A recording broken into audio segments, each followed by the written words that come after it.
Wow कस्तो राम्रो dress. यो ड्रेसमा त म कस्तो देखिन्छु होला? ओए सङ्गीता, हेर त त्यो मोटीले त्यहाँ ड्रेस हेरिरहेको। मलाई सबैले मोटी मोटी भनेर जिस्काउँछन्। मैले तिनीहरूको के खाइदिएको छु? आज पनि मलाई कस्तो जिस्कायो। हेलो, जिमवाला विशाल दाइ बोल्नु भएको हो? ताई भोलिदेखि म हजुरको जिममा आउँछु, मलाई ट्रेनिङ दिनु है। मलाई साह्रै जिस्कायो मेरो साथीहरूले।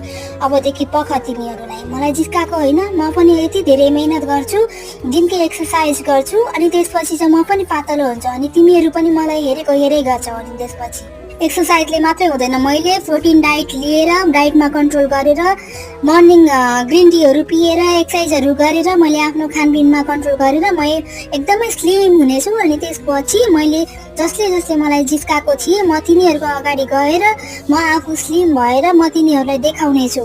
हामी सबैले आफैले आफूलाई टाइम दिन सक्यौँ भने किन दुब्लाइँदैन, किन फिट भइँदैन? अब म भएँ नि फिट यो ड्रेसमा, देख्यौ? मलाई पनि मोटिभेट गर्न चाहनुहुन्छ भने यो च्यानललाई सब्स्क्राइब गर्नु।